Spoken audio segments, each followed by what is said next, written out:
We want to welcome to the MITechNews.TV Tarek Sobh, who is president of Lawrence Technological University. That's my employer. It's in the main campus is in Southfield.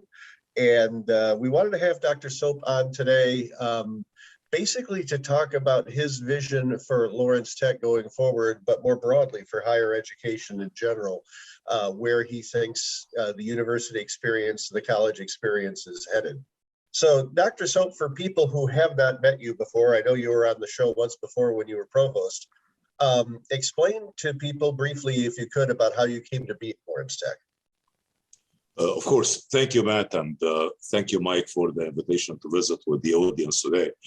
It's been an amazing experience. At Lawrence Tech for the last couple of years. I came to Lawrence Tech from the University of Bridgeport in Bridgeport, Connecticut, where I served as engineering dean for close to 20 years and a senior executive, the executive vice president of the university. And my own background is engineering, particularly the area of robotics and automation. I am a roboticist by training. Came to the US from Egypt in '88 after finishing my undergraduate degree in computer engineering and automatic control. Joined the University of Pennsylvania in Philadelphia, where I got my master's and PhD in computer science and engineering, specializing in robotics, actually. I worked in Philips Research Labs in upstate New York as a research scientist. And I served at the University of Utah in Salt Lake City for a few years as a professor of computer engineering.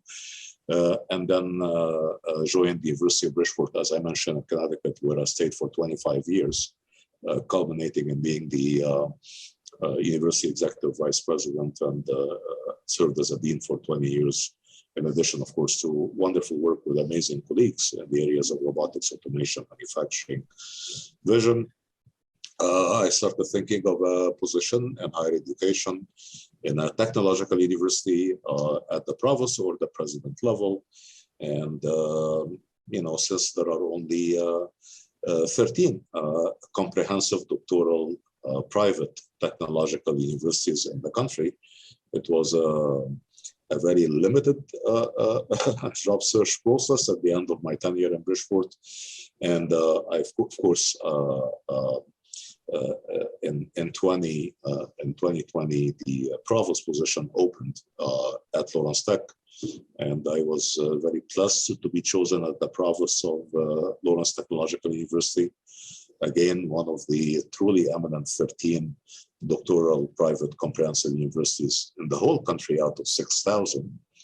And I've watched the progress of the university for the last 20 years, which was amazing. And I was very blessed to be chosen for that position. And then my predecessor decided to retire after a very distinguished 10 years of service. And I went for the job one more time and was considered for the president position. And after an 8 months national search, again, I was truly blessed to be chosen as the president. And I just started a couple of months ago. I've had the pleasure of talking with Mike and the audience when I was provost last year. And as I started, I think, mentioning a couple of minutes ago, with Lawrence Tech being really on the leading edge of technology, particularly engineering, science, technology, and computing, and being one of these very elite universities, the way I really think of changes coming forward in higher education is as follows. You will see very, very significant movements towards interdisciplinary programming coming up in higher education. The whole idea of being restricted to one focused major or career path is really going out the window. When you take a look at the jobs of the future, many of which, as you know, both Matt and Mike don't even have a title yet, you will see that they are really a very eclectic mix of disciplines and fields of study that seemed not so long ago to be very diverse but now they are coming together. When you take a look at the area of business intelligence and data analytics, you'll see that it is really this very interesting set of studies within the areas of computer science, mathematics, statistics, visualization, and artificial intelligence.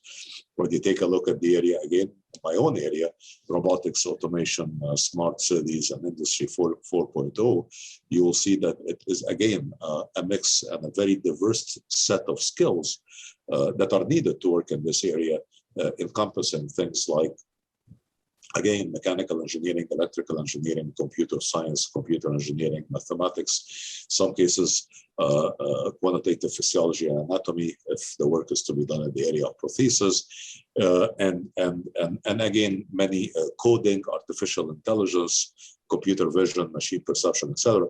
So higher education is going to be different in a couple of ways. Number one, you will see all of these emerging skill sets that are needed for certain industries that would be collectible via studying in various disciplines. And the degree name is not going to be incredibly relevant as it is now. Auto industry and where we are here in Michigan and the Metro Detroit area is an incredible example. When you take a look at the industry in terms of technical skills 20, 30 years ago, industry hired mainly mechanical engineers. Fast forward 20, 25 years, the industry is hiring a wide variety of very, very different type of skills in addition to mechanical engineers, including computer engineer, autonomous engineering specialists, computer vision, automation, machine perception, and signal processing, electric vehicles specialists, energy specialists, and so on and so forth. And we're seeing more and more of that. It's going to be really about the skill set at the end of the initial educational journey of somebody in higher education.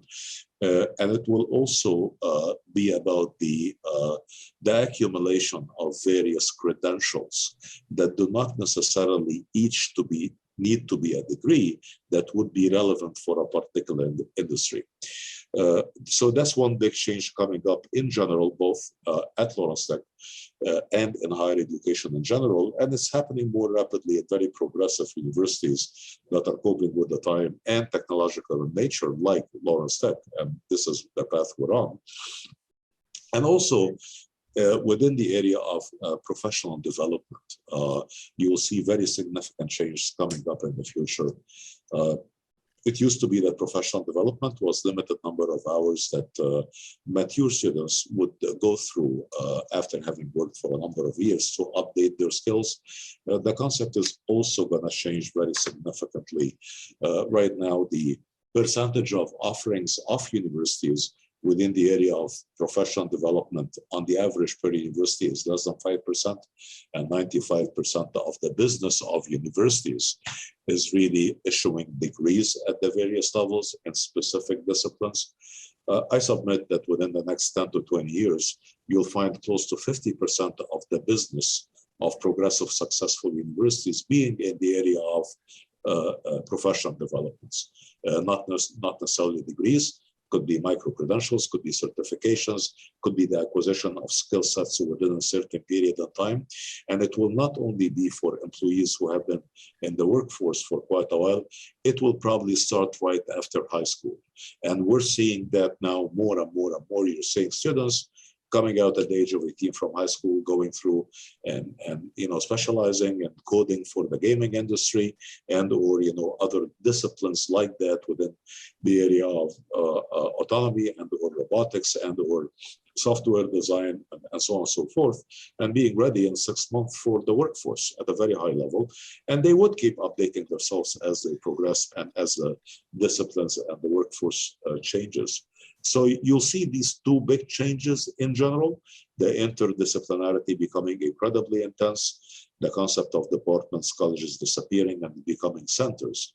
I mean, look at LTU, we're starting a center in digital and integrated media arts, communications, graphic design, and marketing, for example, that will encompass lots of certifications, lots of micro-credentials, degrees, research opportunities, and so on and so forth.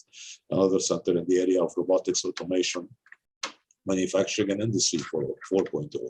We already have a great center in the area of innovative material research, and the list goes on. And the second big change, again, is in the area of the shift in professional development to be offered as a very significant part of the business based on the needs of industry, and to students starting right from the get-go from high school as opposed to employers. Well, there's also some additional programs being added at Lawrence Tech in the life sciences and healthcare, correct? Absolutely. And again, when you take a look at the higher education landscape, the two areas in which there is dramatic national need, dramatic in terms of workforce and in terms of the number of individuals to specializing in these areas, it is really healthcare and STEM. I mean, when you take a look at the national needs in the area of STEM and engineering, we are short by at least 250,000 every year in terms of whom we graduate from our schools of engineering and technology, and there are 300 of them within the 6,000 institutions of higher learning, only 300. And the number we produce at the bachelor's level, master's level, and PhD combined is short, about 250,000 from the national needs based on the recent Labor Department numbers. The same is absolutely true of healthcare.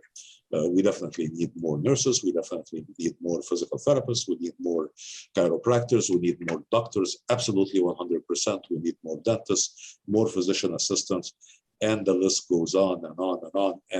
And the need is dramatic within this area. So to address this in Lawrence Tech, we actually have started new programming in the area of physician assistant, as some of your audience might know. Now we have a nursing school that graduated its second cohort last a couple of days ago, actually. We're starting very innovative programming in cardiovascular perfusion, the only program at the master's level in the state. We just started it. We received close to 500 applications for 10 slots without even advertising the program. That's how the shortage is. Every one of our health sciences graduates are finding a job from day one, actually before day one, way before they graduate because of the dramatic shortage. The same applies in STEM. We've started new programming in artificial intelligence, new programming in data sciences, new programming in business analytics, and we have many more certifications and other type of professional development programs in areas like the Internet of Things and Industry 4.0 and electrification of cars and decarbonization of buildings. And the list is very significant. But to answer your question, Matt, yes, we're starting all of these programs and certifications and professional development opportunities in areas of need. And these two areas, namely STEM and healthcare, are two such areas. Programs we've started in the area of mobility and autonomy in general, not only autonomous navigation, but autonomy in other venues of transportation, have also been very successful within the new offerings at Lawrence Tech. All right, well, we've reached the end of the segment. Thank you very much for your time and for these very penetrating and cogent thoughts on the future of higher education. We're glad to have you as our guest today. Tarek Sobh, President, Lawrence Technological University in Southfield.